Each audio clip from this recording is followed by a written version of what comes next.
Today we'll understand more about investing and saving and certain concepts that the Bible is trying to tell us.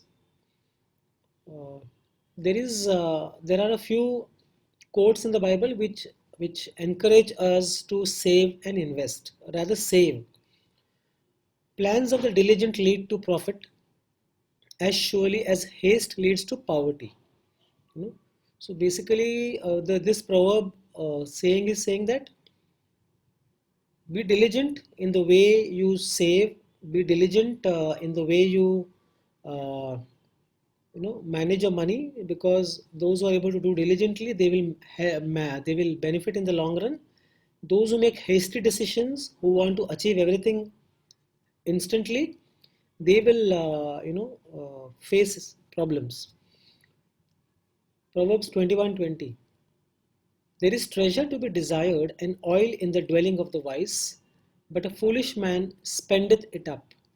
You know, so those who don't worry about the future, those who don't care about the future, are the ones who spend whatever they earn, and there is no saving. But those who are wise and who know that whatever they can save today will help them in the future are the ones who really will benefit by saving.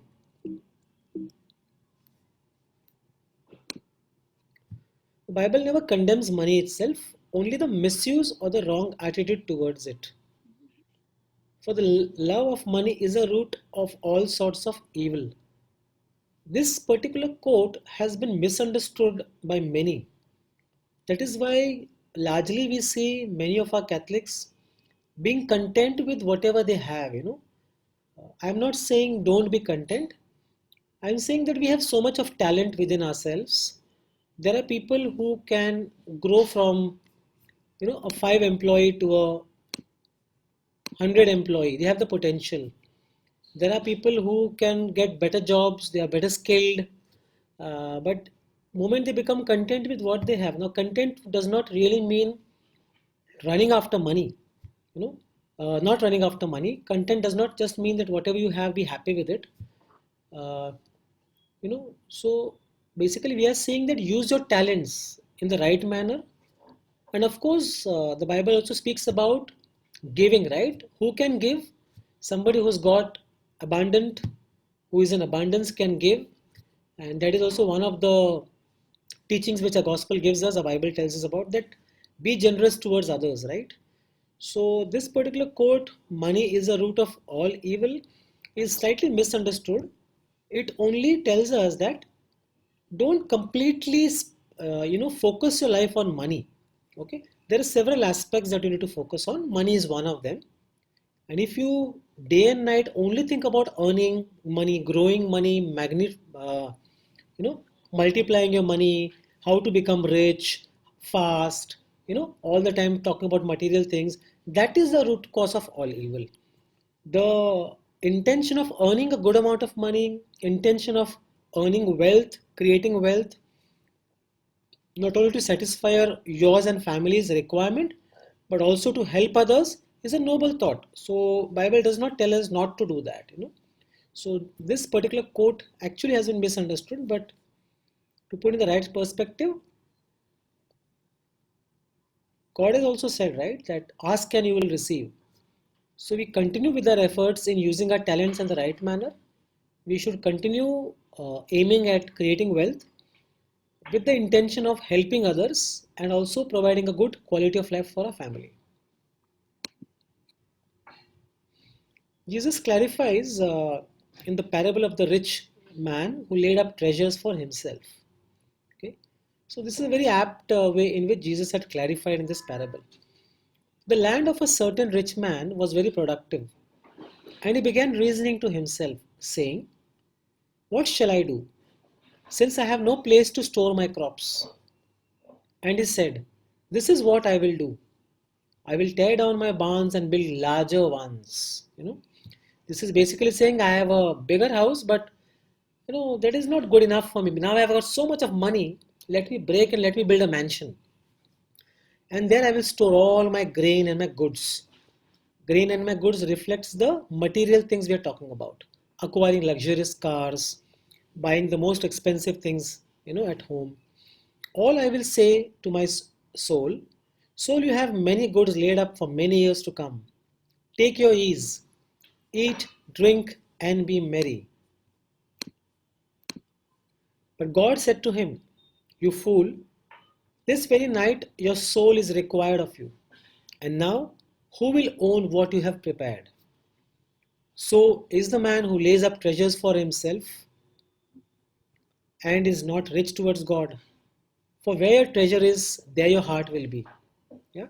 So basically, this particular parable, Jesus is trying to say that if you only focus on material things, and giving less importance to other things in life, then this is not correct. Money should be one of the important parts of your life, not the only important part of your life. So ideally, we should have three goals for investing. First is to provide for ourselves and our family. In the Gospel, 1 Timothy 5 verses 8, but if someone does not provide for his own, especially his own family, he has denied the faith and is worse than an unbeliever. Okay, so Gospel is exhorting us to take care of ourselves and our family, take care of the requirements. Okay, and how do we do that? You do that by trying to save money, not only for your but your family's requirements. So the Bible gives us a very important teaching of saving for our and providing for our family. Have for your needs of old age and leaving inheritance to your children. Okay, so that's the first important aspect of goal, which is investing. First is to provide for your family. Second, investing goal is to become free financially to serve the Lord. Okay, the more income you're earning and the more you're saving and investing, it produces a return, and over a period of time that money grows in value. We've all understood and learnt about compounding principle. Compounding principle tells us that you start smaller initially, but gradually you keep increasing your investment, your savings.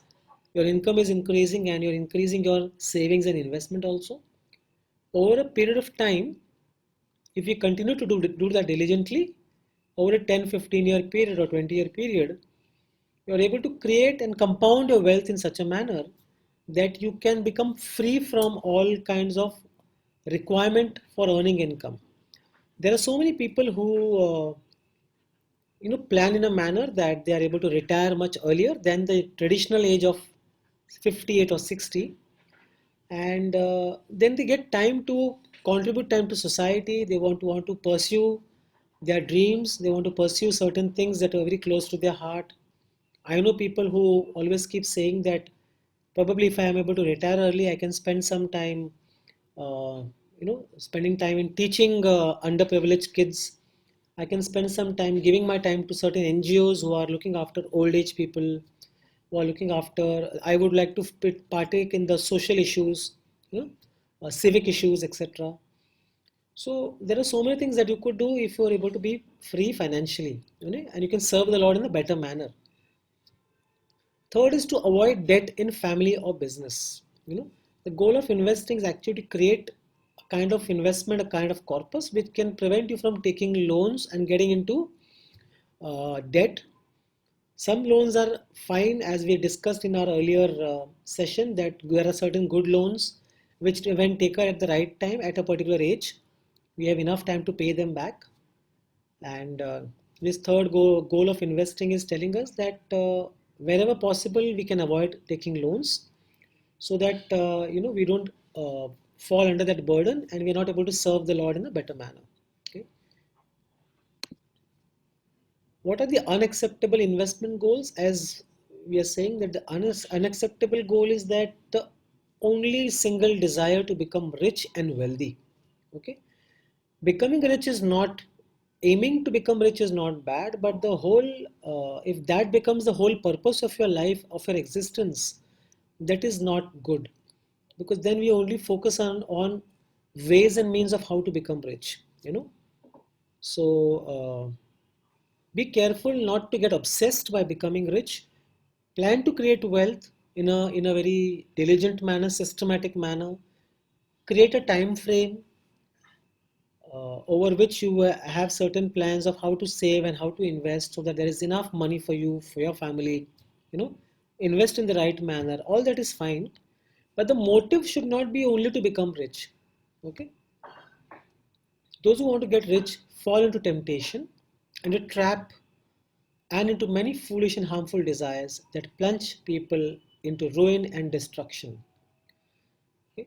So we have seen many cases where people, at least I know, we have heard about so many people that they buy lottery tickets to become rich, and a very small percentage of them, very small percentage of them, there is a very low probability of success in lotteries. And people keep buying lotteries for years and years together, hoping that they will become rich. There are people who get fall into the trap of wrong investments, who are tempted to invest money where the person who is advertising that product is telling them that in next 5 years this money will become, 3 4 times, 5 times. So avoid this temptation of becoming rich. Desire to become wealthy is fine, but that should be one of the goals of your life and existence. Waiting to get rich, which is the love of money, is a devastating spiritual condition. Some people eager for money have wandered from faith and pierced themselves with many griefs. Okay? So when your focus is not creating wealth, not only for your family but for also helping others, then the focus goes away, and then you only desire to become rich so that you can enjoy the riches, you can enjoy the material things. So be safeguard yourself from this temptation. Split and submit. How to defeat the temptation of the devil. How to overcome the temptation to get rich. 1 Timothy 6:11. Flee from these things that desire to get rich.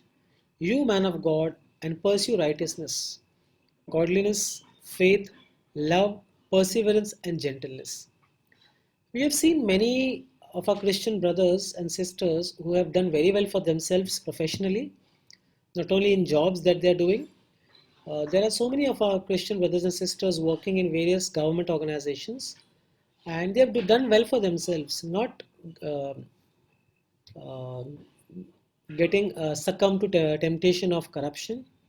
There are so many brothers and sisters who have done very well in businesses themselves. At times in businesses, it becomes very challenging. You have to compromise at times your principles. You have to bribe somebody to, get access to some particular client or get some business. But at least I know of some few people who have never done that. We've followed the principles, trusted in God, and never tried the shortcut methods in life, and they have done very well for themselves. The devil tempted Christ is recorded in Luke 4, verses 5 to 7. The devil showed him all the kingdoms of the world in a moment of time. And the devil said to him, I will give you all this domain and its glory if you worship before me. And Jesus told him that man does not live on bread alone, and on every word that comes from the gospel, from the mouth of God. So there are many occasions on which we are tempted, but the very fact that all of you are attending this program is to help yourselves avoid getting tempted and focus on diligently creating wealth for yourselves, not only for help for giving a good level of standard of living for your family, but also to help others, the underprivileged. Scripture encourages us to save. Saving has been highlighted in the scriptures. The wise man saves for the future, but the foolish man spends whatever he gets. You know, so saving is a very important aspect, and saving is the beginning. Saving does not really mean investing, but saving actually means putting aside some money whatever you're earning, putting aside some money away, which is not left for spending, but for meeting your other requirements. And only when you start saving, that money can be invested depending on your requirements. And the proverbs have quoted the ant. Ant is one of the most hard-working creatures on this earth. Always we see them continuously working, and they take good care of make proper provision of an emergency situation. You know, whether it's monsoon, whether it's winter or snow, they very well know what's going to come in, and they plan ahead, much ahead, so that they can take care of any emergencies in their lives. In Proverbs chapter 30 verses 24-25, an ant is called wise for saving for the future. Saving is making provision for tomorrow, but debt is presumption upon tomorrow. Okay, we are saving because we are not sure what's going to happen tomorrow. They say that save for a rainy day. And Proverbs chapter 30 is mentioning that verses 24, four things on earth are among the smallest, but they are instinctively wise. The ants are not strong creatures, yet they prepare their food in the summer. You know. So make hay while the sun shines. So they are the ones who are really are worth emulating for what they do, and very perfect example of saving and thinking about tomorrow. How to save and how much to save? Okay, most effective way to save is to do it every time you receive income. We spoke about budget in our first session, so you can make use of the budget sheet. Using the budget, you'll come to know what your income is, what your expense is, and whatever surplus is there, okay, you can start saving that. Fundamental principle you need to practice to become a successful investor is to spend less than you earn. Basic fundamental principle, spend less than you earn, so you'll always have a surplus, and that surplus you can save. Okay? And that saving can then be invested once you know, okay, I'm able to save 10,000 a month, 20,000 a month, or 50,000 a month, whatever that amount can be. Then you can plan your goals, and you can start accordingly investing them for various purposes, for various goals. Okay. Set financial goals and save accordingly. Okay. Set goals. And we have discussed about goals also. Retirement could be one goal. Buying a house if you're staying on rent could be another goal. Uh, Going on for a vacation, a nice vacation with family, can be another goal. Education funding for children can be goals. So all these goals would require money, and it starts at a very basic level of budgeting, saving, and investing. Categorize your saving in three categories. One is short term, medium term, long term. Okay. When you are able to categorize them in three categories, you very well know that short term will mean that anything between today and next 3 years, you cannot take a risk on that money. Anything that you're looking at spending between 3 to 5 years, you can look at slight risk over there. Anything that you require 5 years and above, you could put it into a long-term investment basket or bucket, which can help you generate a better return with a small amount of risk.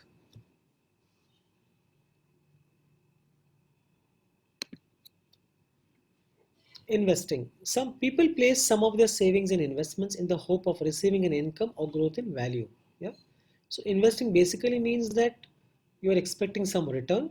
Saving necessarily does not mean that you're expecting your money to grow. Saving basically means that you've put aside some money for emergency and for any short-term purposes. Investing actually means that now you're looking at earning a return, a better return from that investment. Steady plodding brings prosperity. Hasty speculation brings poverty. Okay. So when you're investing, uh, calculate the kind of risks that you're willing to take for a return that you expect to earn. Okay. If you want to earn a very high return and you're ignoring risk completely, then you might, face a very dangerous situation of your capital being lost. The Hebrew word steady plodding pictures a person filling a large barrel one handful at a time. You know, the barrel becomes full over a period of time when you start filling that barrel one by one handful at a time.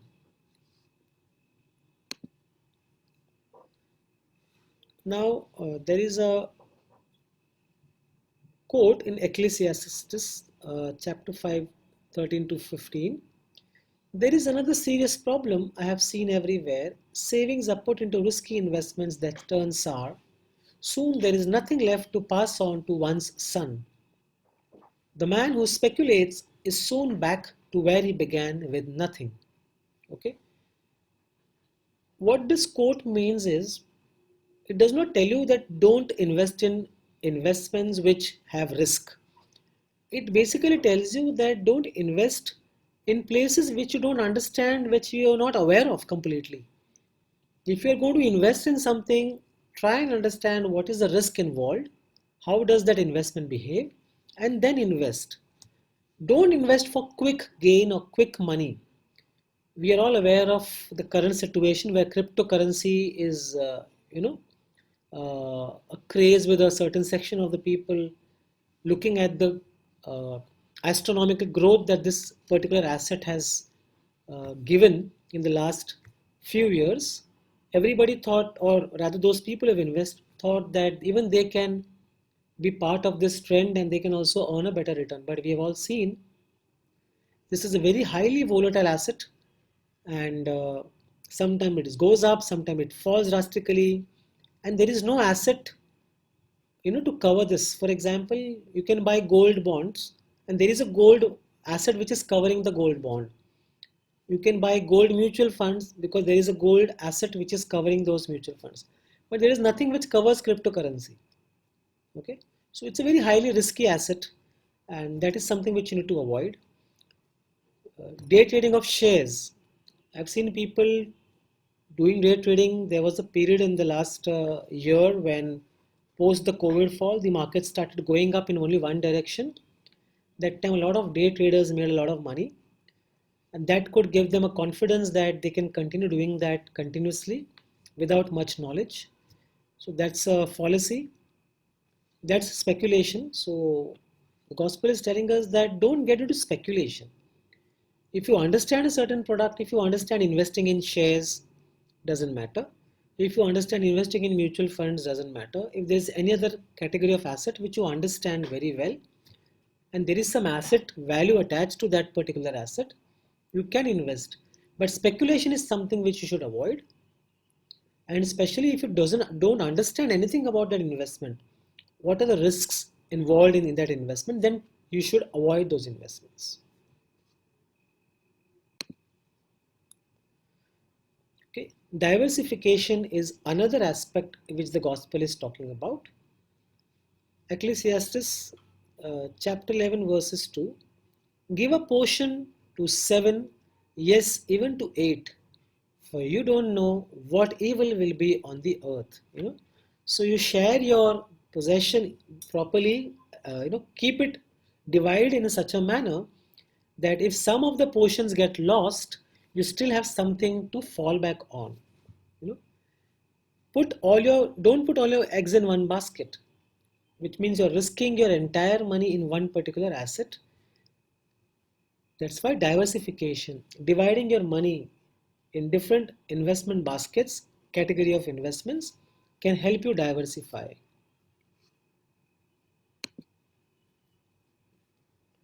Counting the cost. To everywhere there is a season, a time for every purpose under heaven. The right investment is best made prayerfully after seeking counsel. Okay, so don't wait to invest, don't wait to save. You start from the day you start earning money. Don't wait for any particular occasion. Start it with keeping in mind your goals, what is the kind of money you can save. Okay, and prayerfully you can start saving and investing. A godly person should never participate in gambling or lotteries even for entertainment. I think this we discussed earlier because that is pure speculation. A good man leaves an inheritance to his children's children. Proverbs 13:22. The inheritance should not be dispensed until the child has been trained to be a wise steward.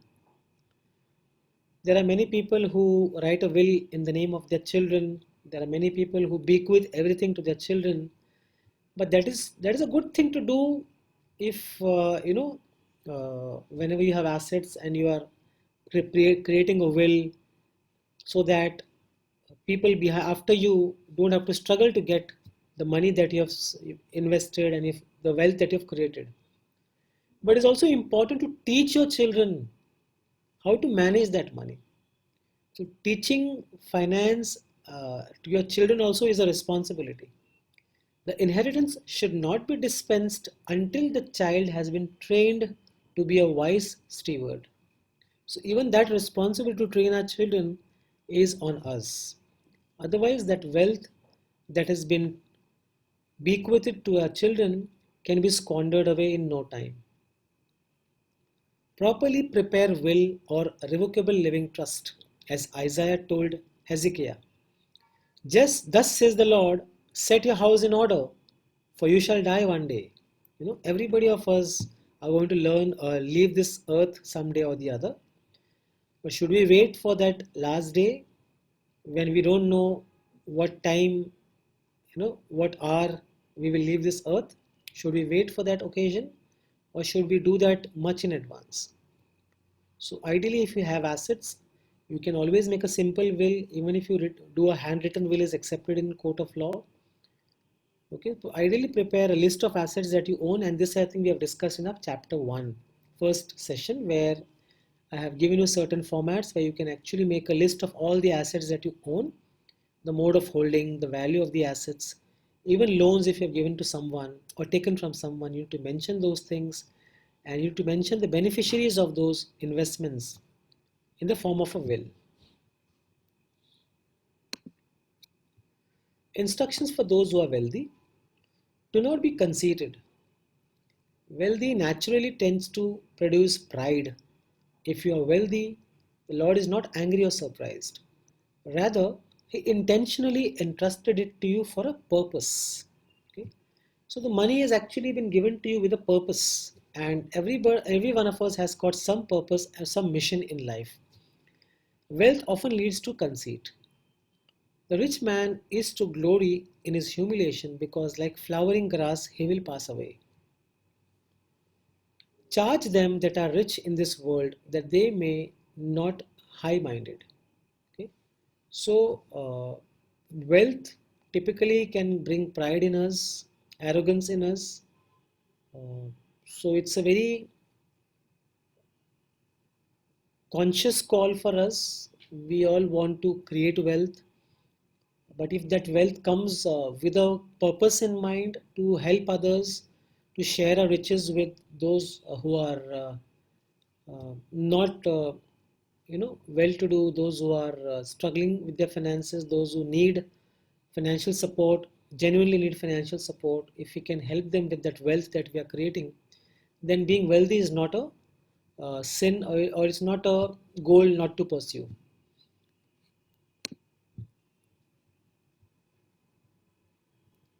Put no confidence in your assets, especially those who are wealthy. Don't think that you can buy everything with your wealth. Don't think that you can buy happiness or you can buy life with your wealth. Your wealth has got a limitation. It can only buy you material assets. It cannot buy you happiness. We need to remind ourselves to walk by faith rather than by sight. 1 Timothy 6:17. Command those who are rich in this present world not to be arrogant, nor to put their hope in wealth, which is so uncertain, but to put their hope in God, who richly provides us with everything for our enjoyment. Okay, so material riches are temporary. We cannot take them away when we leave this earth. And even on this earth, as long as we exist, material wealth can help us achieve certain things, but it is not the only thing. It cannot buy us happiness. Happiness comes from sharing. Give generously. Okay, so this is an instruction for the wealthy: give generously, command them to do good, to be rich in good deeds, and to be generous and willing to share. In this way, they will lay up treasure for themselves as a firm foundation for the coming age, so that they may take hold of the life that is truly life. Uh, there are so many foundations that have been started by those who are wealthy. We all have heard about the Rockefeller Foundation. We've heard, which was one among the earliest of charitable organizations, which started in the US. Andrew Carnegie was among the steel magnates who started first, and then Rockefeller was part of that entire industrial group. He started later. In India, we have so many wealthy billionaires who have created charities and who are helping set up schools, who are working in the villages. And we know the Infosys Foundation, which is also doing so much for the underprivileged. So the wealthy are supposed to give generously. That's the call from God. Use your wealth in the right manner. Generous, give generously so that you will have riches in heaven.